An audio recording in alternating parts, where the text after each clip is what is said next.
Good morning, West Virginia. Schuyler Callihan here from Mountain Eers. Now, this is another episode of Between the Ears. We are rapidly approaching the spring football game in Morgantown, the Blue Gold game, Gold Blue game, whatever you want to call it, here for West Virginia. And this is an important spring for a lot of folks. It's always an important time for growth and the development, but there's also this little piece too of spring ball where there's some, especially more so in today's era, there's some guys that really need to step it up, or else they could be finding themselves way down the depth chart, which also means they're probably considering bouncing somewhere to where they can actually get on the field. So I went through the roster last night and kind of combed through it and tried to find a handful of players that I feel absolutely have to have a big spring, or at least a decent enough spring to be able to kind of stay in the mix in terms of contributing on offense and defense more than what they have in the past, and not just be a special teamer. So, and I'm going to go ahead and throw this out there. I'm not here to make predictions. I'm not here to say this guy's going to stay, he's going to leave. And I'm not even saying that these guys are even considering leaving. So I'm just going to throw all that out there before people start making assumptions. But there's about 8 players that I feel like are kind of in this mix of it's time, right? It's time for you to start producing, time for you to start being in the mix. And as a matter of fact, a couple of these guys, actually, I should say a few of these guys, even Neil Brown has said, hey, it's time. Start playing. So let's go. I'm going to go in reverse order. So we're going to start with the defense, work our way to the front of the defense, then go to the offensive line, work our way back. I think that's just kind of switching it up a little bit. Usually we go offense first. So let's go to Jai Favres, redshirt junior. He's dealt with some injury stuff throughout his career. I mean, this is year 4. He's been a pretty decent special teamer, was competing for a starting linebacker spot last fall, kind of lost out to Trey Lathan on that. And when Trey Lathan showed that he's a ball player, that pretty much shut the door on Jai Favres really getting a starting job. So can Jai push and be somebody that's more than just a special teamer? Can he actually contribute to the defense? I don't know. He's one of these international recruits that Neil Brown and his staff kind of roll the dice on to see if this is maybe a niche thing that they can go after. And some of these kids have panned out, like an Eddie V. Some of them have not, and some of them are kind of up in the air. Jai Favres, I believe, is one of those kids that's kind of in the middle. He's got the talent, he's got speed, he's got the athleticism. Can he put it all together? If he can, that's great. And he can be, somewhat of a number 2 guy at the will, or, he's not a middle linebacker by any means, but you can put him virtually just about anywhere in that second level. So starter, probably not. I think that's past. That's in the past, but I definitely think he can still make a big enough of a step to be a contributor and add depth to that linebacker room, which has gotten significantly stronger over the years. Braden Dudley, redshirt junior at Bandit. He's played some defensive line. He's played some Bandit.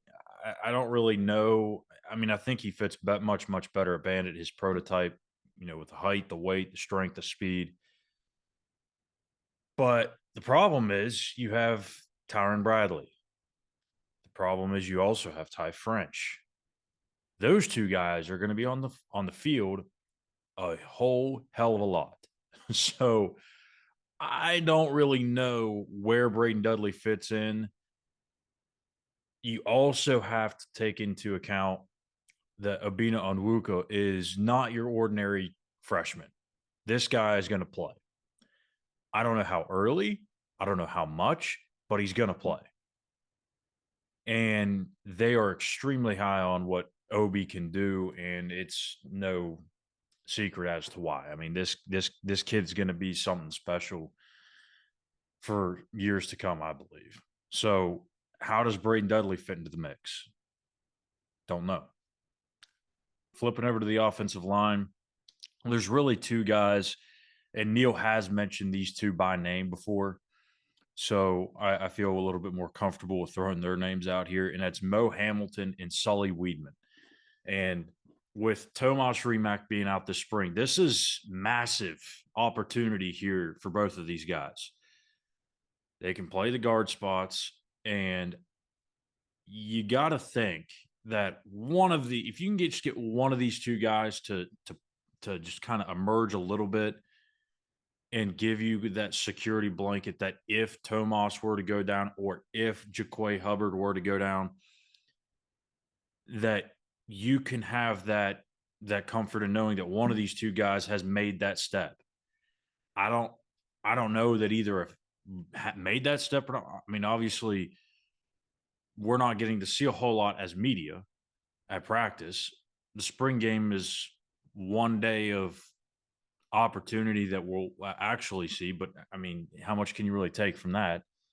And that's the thing too. Like, I think a lot of people they put so much stock into the spring game, and I understand it. It's a game like situation, but it's not necessarily that cut and dry. Like, you're not going to have guys that perform awful in the spring game all of a sudden lose out on a starting role or a backup role or a special teams role. And I could say the same thing. If somebody lights it up in a spring game, doesn't mean that they're all automatically going to move into a starting role or move up the depth chart. It's just another data point. And all these other data points that are kind of behind closed doors and that we're not able to see, that's the stuff that really matters. Neil even talked about it. I think it was last week. He's got to see guys perform well in practice to even give them opportunities in situations like that. I mean, he's going to give guys opportunities in the spring game, of course. But when you get to fall ball, when you get to actual games, you're not getting on the field unless you're practicing the right way.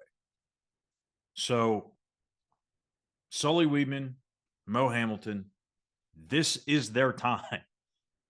Tomas Remack is out. When he comes back, that opportunity is going to be shrunk significantly. So this is where you've got to take advantage of that. Last spring, it was Brandon Yates taking taking the advantage of Zach Frazier sitting out for the spring.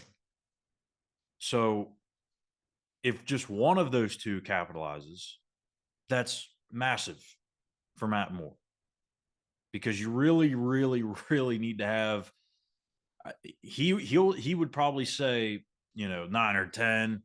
I think some more realistic folks would say if you can get 7 guys, I'm kind of like right in the middle. I feel like if you get 8 offensive linemen ready to be able to go in there and give you quality snaps in a game, in a Big 12 game, you're in decent shape.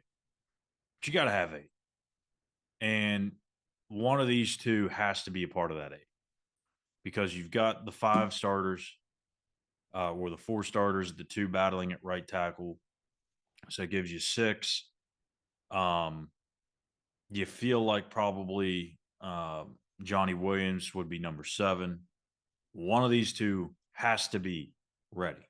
That gives you 8. If they're both ready, see what I'm saying? It's starting to look really good. So this is a big, big spring for those two in particular.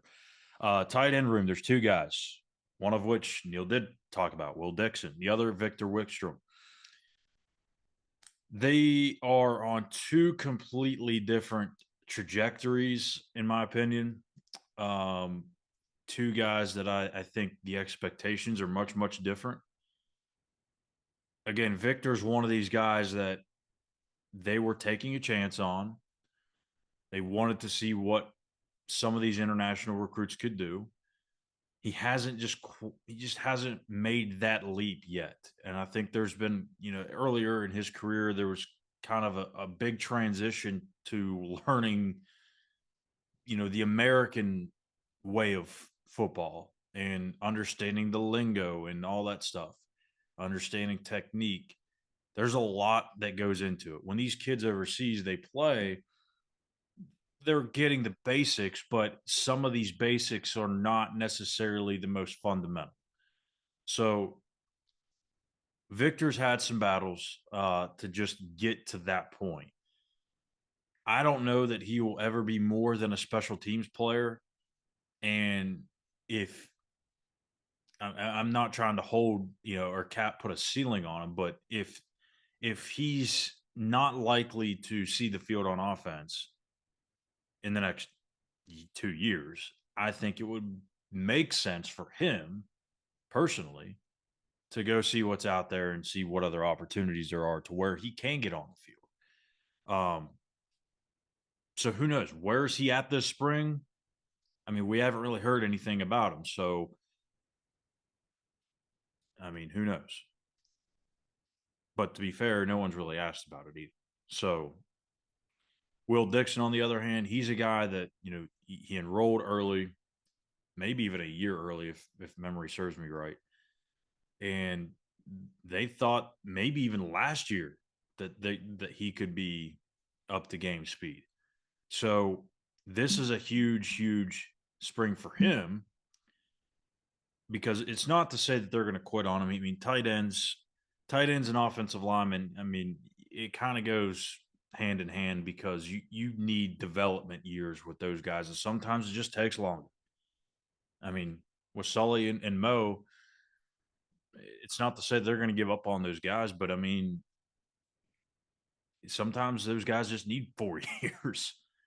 It sucks. It's not ideal, but sometimes it's just the situation. With Will Dixon, if he's not ready, again, I don't think they'd give up on him, but it may force Neil's hand to go out and get a tight end with 1 year of experience or 1 year of eligibility left.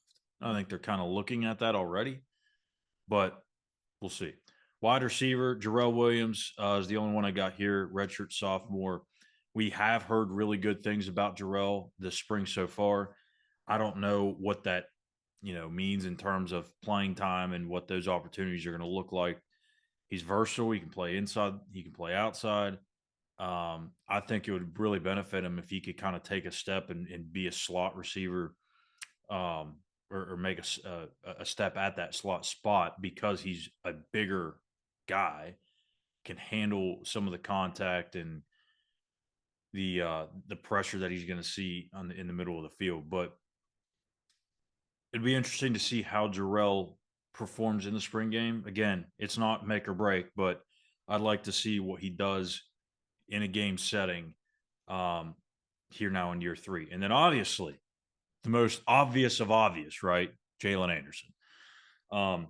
I've probably said this multiple times. And again, I'm not insinuating this is the case whatsoever. This is just my read on the situation. Jalen probably looked at it as, CJ was hurt for the bowl game. He was going to have to, miss some time in the offseason. And with Justin Johnson hitting the portal, that's 2 of your running backs from last year that are not going to be participating in spring ball, clearly. Jaheim White is the only guy that would be that's on scholarship. So now, if I'm Jalen Anderson, I'm looking at the situation like, why would I hit the portal now? If I hit the portal now, it's going to be flooded with running backs. There's going to be guys all over the place looking for homes. I think it would make sense to stay and compete and see if I can, make my role here work. If not, then I can enter the portal after the spring, and then teams will be almost, I wouldn't say desperate for running backs, but there'll be more, I think, opportunities for Jalen in the spring than there would be when there's a market that is just absolutely flooded with guys. It's not to say that there won't be a bunch of running backs now, but I think that market looks a lot different. You have more answers on guys. So with Jalen, it's crucial for him, at least for here. He's got to play well, and the early returns are that he has. We'll see how it translates. Um, I don't know that he's somebody that's 100% safe, and I'm not saying that WU's kicking him out. I'm not saying that he's looking to move, but there's kind of this mutual feeling from what I gauge. Again, not saying this is the truth, but I feel like there's this mutual feeling of, hey, I've got to make a step. If I don't make a step, I probably need to go somewhere else because Jaheim White's here, CJ Donaldson's here, Travion Dunbar's coming in, Dior Hubbard's coming in, and they're really high on those two guys. They're really even high on Clay Ash, walk on. I've got to take a step now. If I don't take a step now, I don't know if I ever will. That'd be my mind of thinking if I was Jalen. And if I'm Neil and I'm this coaching staff, I'm thinking if he doesn't take it this year, when is he going to take it? He's only got 1 year left. So I'd rather invest my time into some of those younger backs that I have more time with. And yeah, so Jalen Anderson, this is a big spring. So those are the about 7, 8 guys that I feel have to take a step, have to show something this spring, and probably some of them have. They probably already have answers on a lot of these guys. There's probably other guys that I didn't even mention. I know there's guys that I didn't even mention. There's probably guys that will enter the portal that I didn't even mention. Maybe someone in the secondary. But it'll be interesting. The portal is open. It opened yesterday. So don't be surprised to see some guys start flocking there. Also, don't be surprised to see West Virginia start targeting some of these other guys from other places relatively soon. I don't know that we'll see much of a pursuit really though until later this month. Once Neil and his staff kind of a more clear picture as to who's actually going to be here, but we'll see what happens. Things are coming up quickly. Spring game on the 27th. And again, the portal opened yesterday, so things can get crazy as of yesterday. That's going to do it for me here today. I'm Schuyler Callihan. Make sure you hit that subscribe button on YouTube at Mountaineers Now. Give us a thumbs up as well. Then head over to X. Follow us at Mountaineers Now. You can follow me at Callihan_. And we'll be back here tomorrow for another episode. Take care.